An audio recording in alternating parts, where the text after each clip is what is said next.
महाबली दैत्यराज जलंधर की जय। असुर सम्राट महाबली दैत्यराज जलंधर की जय।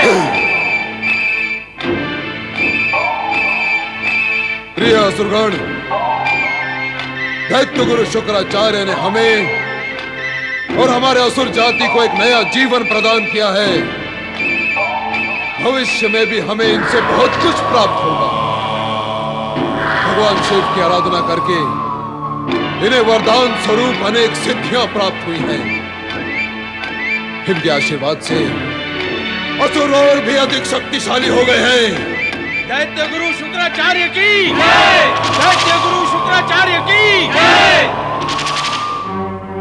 असुरगण, ये हमारा परम सौभाग्य है कि हमें दैत्यराज जलंधर जैसे योग्य, बलशाली और पराक्रमी सम्राट का नेतृत्व प्राप्त है। असुर जाति के उत्थान में दैत्यराज जलंधर ने जो योगदान दिया है वो प्रशंसनीय है।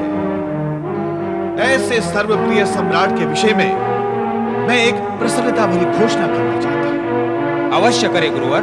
शीघ्र करें वो घोषणा, हम सुनने के लिए उत्सुक हैं। तो सुनो, दैत्यराज जलंधर के विवाह की घोषणा करते हुए मुझे अत्यंत प्रसन्नता हो रही है। महाबली दैत्यराज जलंधर की जय। दैत्य गुरु शुक्राचार्य की जय। आपको यह जानकर और अधिक प्रसन्नता होगी कि असुर सम्राट के विवाह के लिए असुर सम्राज्ञी का अद्भुत चयन किया गया है। शीघ्र बताएं गुरुवर, कौन है हमारी साम्राज्ञी? आपको यह जानकर अत्यधिक प्रसन्नता होगी कि असुर राज कालनेमी की सुंदर सुपुत्री राजकुमारी वृंदा के साथ तुम्हारे सम्राट का विवाह हो रहा है। मैंने उसे परम सौभाग्य और सतीत्व का आशीर्वाद दिया है। दैत्य गुरु शुक्राचार्य की जय। महाबली दैत्यराज जलंधर की जय। राजकुमारी वृंदा की जय। राजकुमारी वृंदा की जय।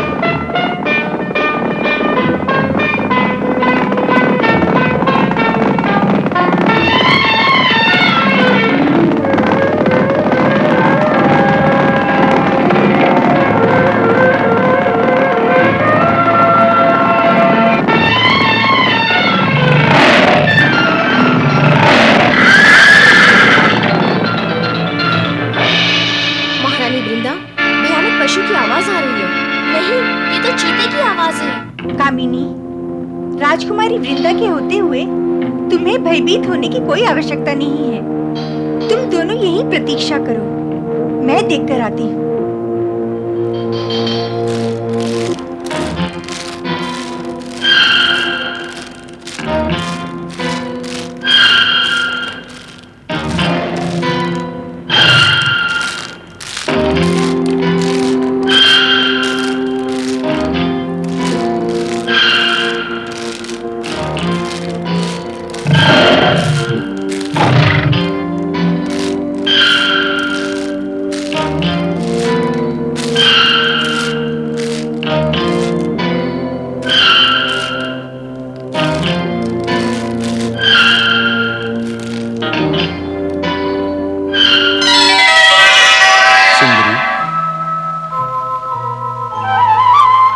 सुंदरी,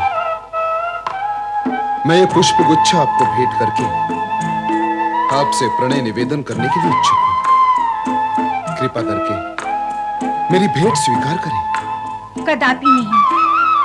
क्यों करूं मैं उस अपरिचित पुरुष का प्रेम निवेदन स्वीकार, जिसे न मैंने देखा है न जाना।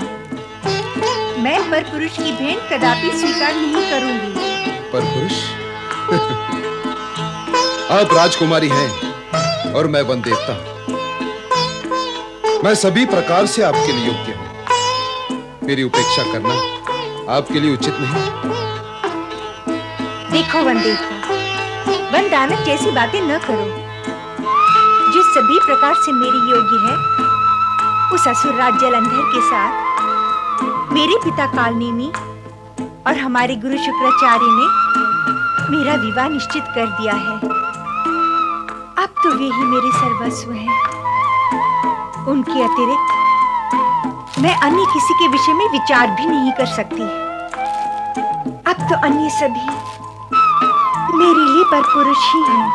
नहीं सुंदरी, नहीं, ऐसा नहीं है। इस वन प्रदेश में प्रवेश करने वाली हर सुंदर कन्या को वन देवता की होकर रहना पड़ता है। तुम्हें भी ऐसा ही करना होगा। मैं चाहूं तो तुम्हारे साथ बलपूर्वक विवाह कर सकता हूं। तुम जैसी सुंदर और कोमलांगी के साथ मैं ऐसा सुंदर और कठोर व्यवहार नहीं करूंगा। अपनी सीमा में रहो वन देवता। अवश्य रहूंगा। बिना विरोध मेरा प्रेम प्रस्ताव स्वीकार कर लो। तुम्हारी ये इच्छा स्वप्न में भी पूर्ण नहीं हो सकती वन देवता। यदि शक्ति परीक्षण की इच्छा ही बलवती है तो तैयार हो जाओ युद्ध के लिए। कोमल हाथों में खड़ग और मन में युद्ध की इच्छा? नहीं, मन में युद्ध की इच्छा तनिक भी नहीं है, किंतु अपने सतीत्व और स्वाभिमान के लिए प्राणों पर खेलकर दुष्टों को कुचल देना आता है मुझे। राजकुमारी वृंदा, मुझे तुम्हारी चुनौती स्वीकार है।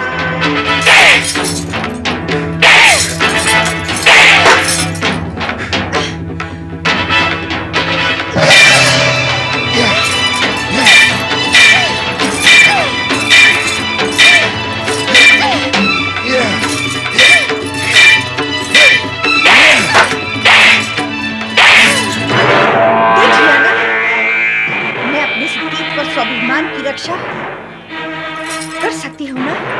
तुम मेरी परीक्षा में खरी उतरी। मैं ही तुम्हारा भावी पति जलंधर हूँ।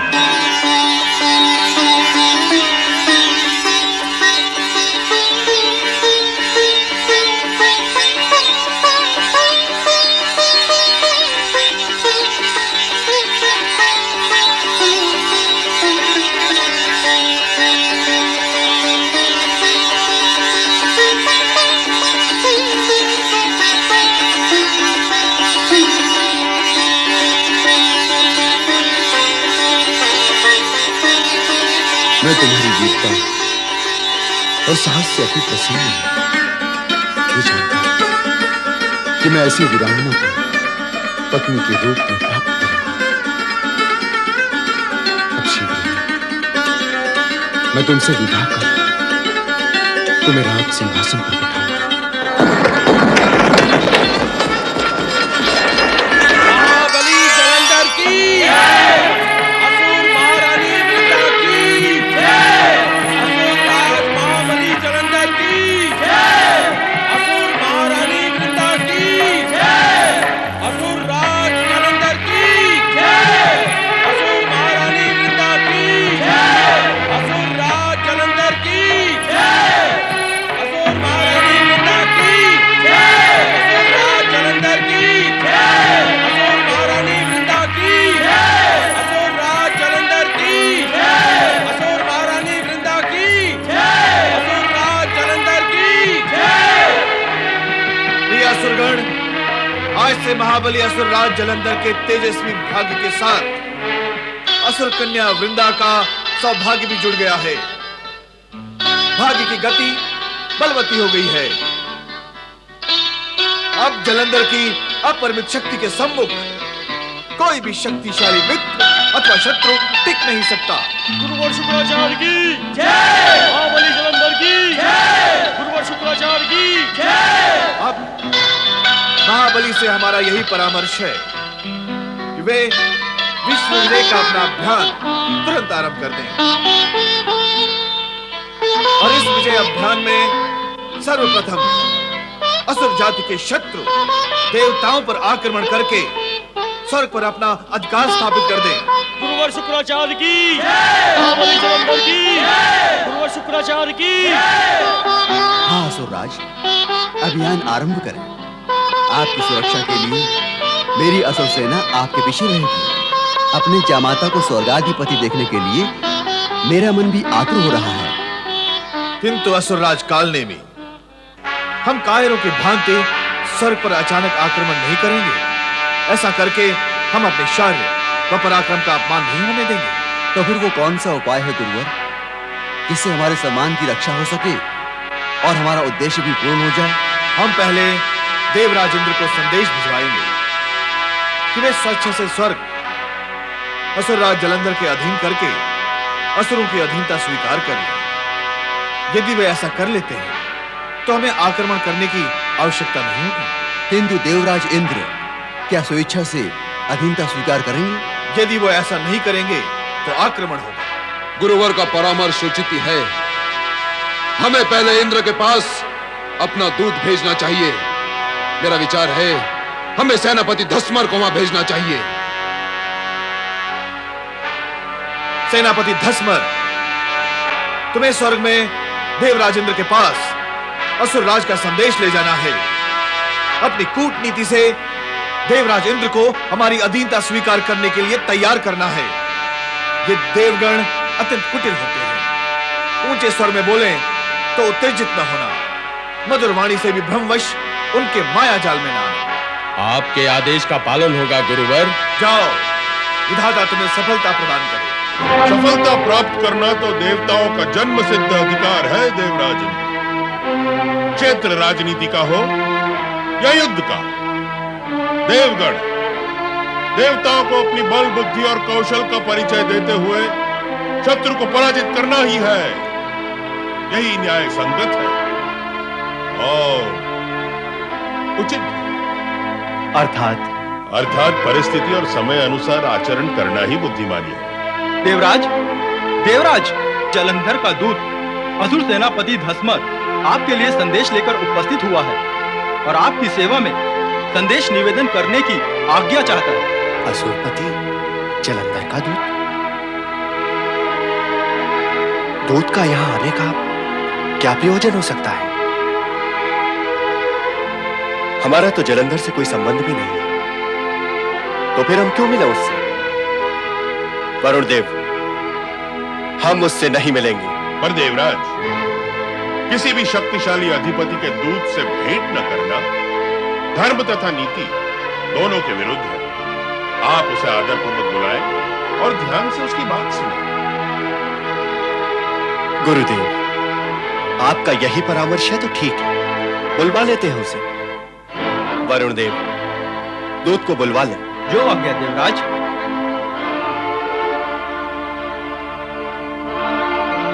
गुरुदेव, आपके अनुमान से यह दूत किस प्रयोजन से आया होगा? प्रयोजन तो निश्चित रूप से विस्तारवादी ही होगा देवराज। जब एक दुष्ट और शक्तिशाली किसी अपरिचित के पास आता है तो उसमें उसका कुछ स्वार्थ विशेष निहित होता है। देवराज इंद्र को असुराधिपति जलंधर के दूत धस्मर का नमन। देवराज, असुर सेनापति धस्मर असुर राज जलंधर का संदेश सुनाने के लिए इच्छुक हैं। अवश्य। सेनापति धस्मर, आपका स्वर्गलोक में स्वागत है। कहिए, क्या संदेश है हमारे लिए?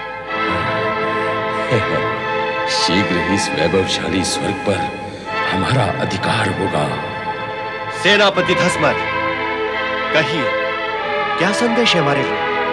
देवराज इंद्र, हमारे स्वामी असुर राज जलंधर इस स्वर्ग को पाकर अति प्रसन्न होंगे।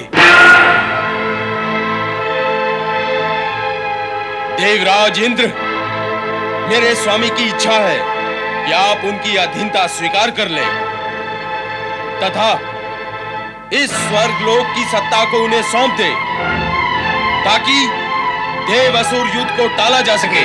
देवराज, क्या हम कायर हैं जो युद्ध के भय से अपना स्वर्ग सौंप दें?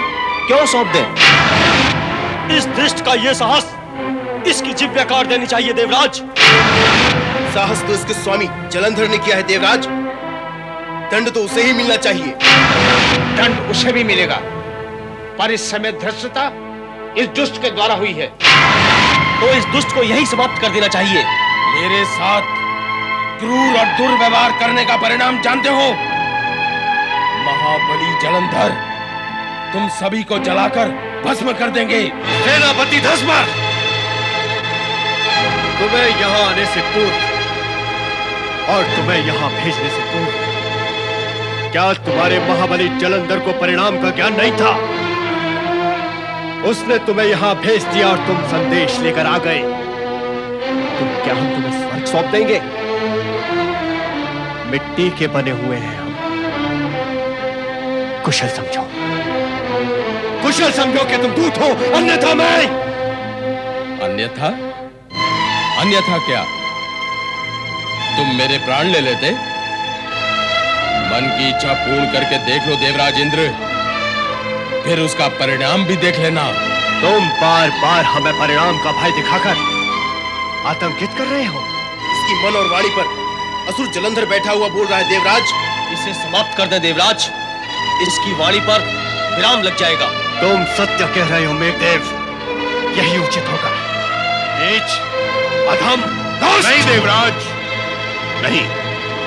अतिथि और दूत दोनों सन्मानीय होते हैं और हमारी परंपरा भी उनके प्रति सदा आदर भावना की ही रही है। आज भी हम अपनी परंपरा के विरुद्ध आचरण नहीं करेंगे। किंतु गुरुवर, नहीं वरुण देव, नहीं। दुर्व्यवहार देवताओं को शोभा नहीं देता और देवराज भी इस सत्य का समर्थन अवश्य करेंगे कि दुर्व्यवहार केवल दुर्जन करते हैं, प्राणी मात्र के प्रति सद्भावना रखने वाले देव या मानव नहीं। आपके कथन की सत्यता को नकारा नहीं जा सकता गुरुदेव, किंतु हमारे प्रति किया गया धृष्ट व्यवहार भी हम सहन नहीं कर सकते। स्वयं आप ही कहें कि इस दोष को क्या उत्तर दिया जाए। इस ओर से आप निश्चिंत रहें देवराज, ये कार्य हम स्वयं करेंगे। असुरराज जलंधर के दूत सेनापति धस्मर, अपने स्वामी से जाकर कहो कि स्वर्ग देवताओं का है और सदा के लिए रहेगा। यदि उसने इस ओर दृष्टि भी की तो देव असुर युद्ध अनिवार्य हो जाए। असुर युद्ध से कभी पीछे नहीं हटते, वो सदैव युद्ध के लिए तत्पर रहते हैं और अब आप भी तत्पर हो जाए। असुरराज महाबली जलंधर की जय। अब आप असुरराज जलंधर के आक्रमण को निश्चित मानकर किसी भी सहायता की अपेक्षा किए बिना युद्ध की तैयारियां करें। देवगण, युद्ध की तैयारी करो। हमें असुराधिपति जलंधर को ऐसी शिक्षा देनी है कि समस्त असुर जाति सदा सदा के लिए अपनी दुष्टता और नीचता भूल जाए।